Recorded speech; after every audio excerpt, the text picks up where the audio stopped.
Greetings, ladies and gentlemen, and welcome to this latest edition of Tales from Outer Space, where I take stories from across the internet and read them for your entertainment. This particular story is called Am I a Hero? Written by Redundant Fridge. When I was growing up, I never had any figure to look up to or confide in.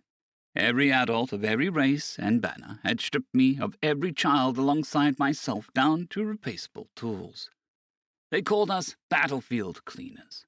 Children sent to the field of battle after most of the fighting had ceased. We looked for valuables, name tags, anything of worth. We were small and flexible, and were ignorant of the many hazards left behind by warring factions. They always threatened us to do our duties. Supposedly, we were the lucky ones, as the other nations would have handed us weapons, use us as cannon fodder, or utilize us as living improvised bombs. Even back then, I knew that this was all wrong, but I was too afraid to talk back or run away. I've disarmed more traps and mines than these soldiers yelled at us. I've searched through more bodies and pockets than there were debris lining the roads. On more than one occasion, I had to leave behind a friend's body to bring their backpack home. On more than one occasion, I held my friend's hand as their breathing slowly ceased. I remember the day I was given my first name. After countless boy and knew, I was regarded as Yellow Ribbon, because I always wore one around my arm. Even back then, I knew it was not out of sincerity or care, but because I was the last battlefield cleaner left of my original crew. Even though all of my friends had died, these soldiers joked and laughed, saying that I gained rank by outlasting everyone. I've seen groups of young battlefield cleaners come and go. Many would perish from stress, injury, or worse. Sometimes I would find them crushed underneath rubble. Other times, I had the displeasure of discovering that the soldiers I was with were actually right about some of the other armies. At the time, I didn't know why some children or cleaners I'd found were in the positions they were in. Later, when I gained more experience, I found my answer. I did not feel anything. I did not cry. I did not mourn. I did not fear whether or not I liked the answer, because I didn't know what was considered a proper way to process it. I accepted what happened and continued moving on, like always. I don't know when it happened, but through the battlefield cleaners that come and go, they looked at me like my original crew looked at the soldiers. I don't believe I was much older than them. I'm not sure how long a year is even, because that information did not matter much to me. Judging from how many winters I've experienced, I think a few years have passed. My old crew at least talked to one another. Every subsequent group thereon have spoken to me in quiet tones of fear, like I was an extra arm of the soldiers. In spite of that fact, I tried my best to keep them alive as best I could. If the stars aligned, I managed to give some battlefield cleaners a chance at a different light. I dropped them off with traders, caravans, or wanderers. No matter what experience it was, I did not feel anything.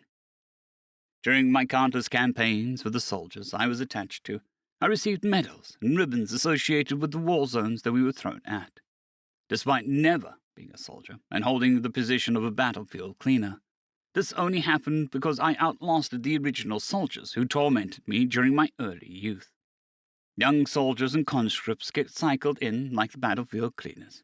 This generation of troops were far removed from the men who were with me my entire childhood. Perspectives and ideologies come and go. Tired new blood, from enlisted to officer, were in dire need of experience. Due to my abilities honed from years of enduring, I had to operate between scrounging through rubble and teaching soldiers survival skills. I had to be told multiple times to ignore the valuables and grab the supplies, or disarm traps. I was told that my skills had allowed the younger soldiers to suffer less casualties, due to some new officers having some level of respect for me, despite our age difference. I was given medals and ribbons to reflect my involvement with the unit. From the enlisted side, I was given the thank you for the first time. I stopped seeing children be utilized as battlefield cleaners. I remained as one of the last serving ones. One soldier saved by my teachings even offered to give me a new name, since Yellow Ribbon was not a real name. When I accepted, he decided to base my name off his favorite fairy tale book that his older sister had always read to him. Franz Hellenbrand was a name I received and accepted. It did not matter much to me because everyone still called me Yellow Ribbon. But how hard the battles have been, the soldiers are fighting to survive, and not for God or country. By some miracle, the fighting actually ceased. Hearing the news, the soldiers celebrated and expressed genuine joy for the first time in years. Someone hugged me, but I didn't know who it was. I couldn't feel their embrace. A while back, I stopped processing people's faces. They were all shapes in my eyes.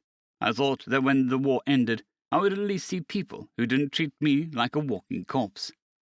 I was wrong. The only faces I could remember were my old friends and the old guard.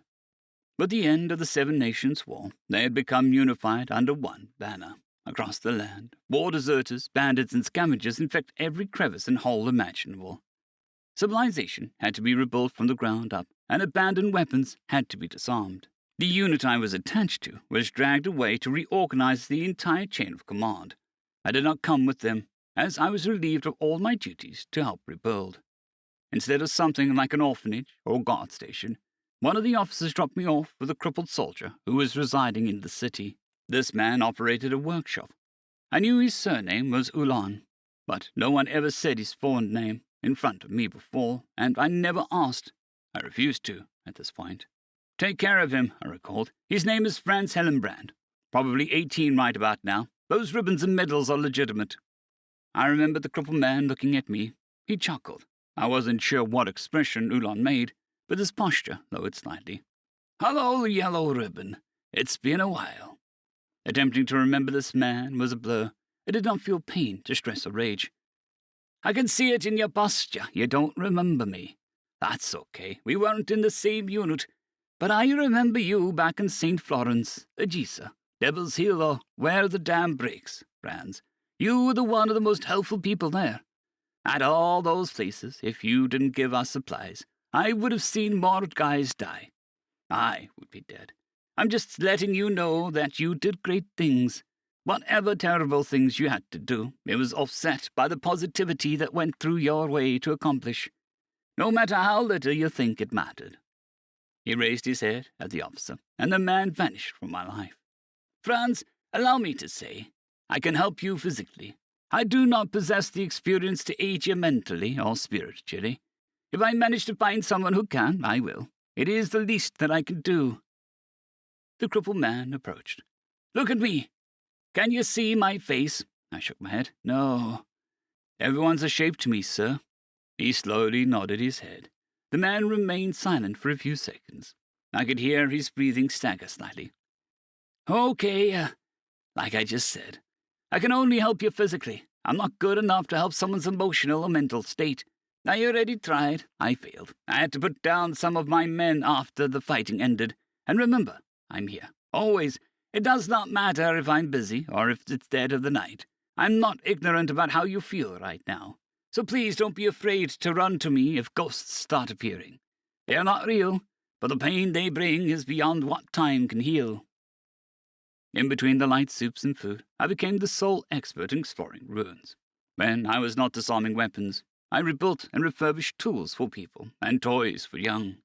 Ever present in the corners of my vision, I recognized the faces that I haven't seen in years.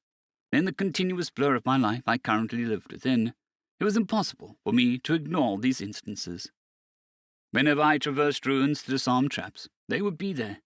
A moment of hesitation or a lapse of judgment, and I almost get taken out by crude traps that I have deconstructed thousands of times. Sometimes I would drag the bodies of children out of the rubble, only to be told that I was carrying abandoned bags. In those times, I would isolate myself and just stare at the sky or people I was trying to help. When things got too quiet, my heart raced and I felt like vomiting. I couldn't stop shaking. It always felt like someone was going to ambush me, or something was going to destroy my position. It never happened. Nothing ever actually happened. But my body refused to accept that new reality. During my solitary hours, the chaplain king from one of the other armies found me, Father Barenko. Franz Hellenbrand, his voice was strained. It was painful for him to speak due to mustard gas exposure. I am. Sergeant Ulan sent me to help you. Follow me, if you want. I followed him, though he led me to one of the blown-out churches. The confessional booth somehow avoided being destroyed or scrapped for firewood. Enter, please. I took one side of the booth while Father manned the other side. While I waited, I heard the rustling of paper between the man's fingers. Laurie Peever, Johannes Bleibenberg, Thomas Blendan, Sinter Carlos, Rita Muller, Ian Kappas, Ryan Plankensteiner. Recognize them? My mind was a massive fuzz trying to associate those names to faces. No. Former battlefield cleaners. Some changed names, living better lives. They spoke of you. Not just them. More people. Many pages. Continue? No. Why am I in this booth? I don't understand. Privacy. No interruptions. There is no one here. Only our voices exist. Nothing else. Speak your thoughts. Nothing is too little. Nothing is too much. Only sin denying pain. I dumped everything I could fathom onto Father Barenko. It took a long while for me to reveal that I felt for years, but God got pride out of me. Not once did he force himself upon me. The burdens carried were so all-encompassing that I broke myself.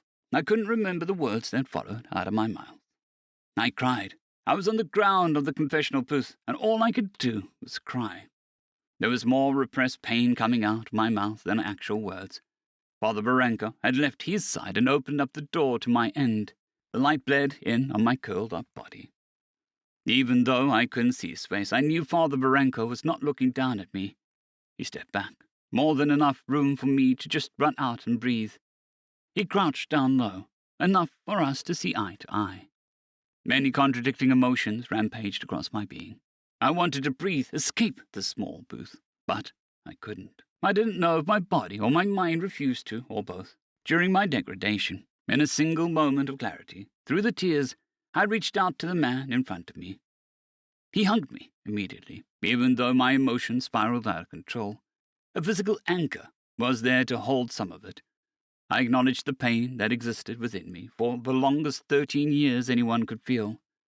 I never wanted to die as much as this moment, yet I wanted to live more.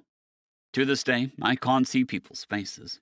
Sometimes, when I talk to some passing merchants or relief groups, people thank me for saving them. I did not know if they were former battlefield cleaners, soldiers I found supplies for, or regular people I traded with in the past. I could never tell. But I knew that someone lived a little longer because of me. Sometimes I get painful reminders of my failures. Sometimes it came from obvious triggers, but more often than not, it was the unassuming that gets me more. The remnants of my past might remain with me for another 13 years, or until I die. I don't know. More than Sergeant Ulan or Father Barenko, I found more people than I could confide in, those who understood my pain, and those who were great at listening. Before, I have been asked if I considered myself a hero. I don't know. It does not matter. All I recognize is the people glad that I want to live. End of story.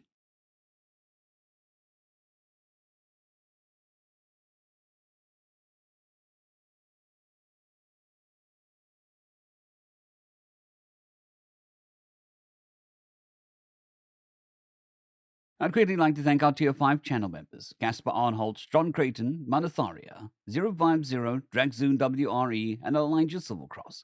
Thank you very much.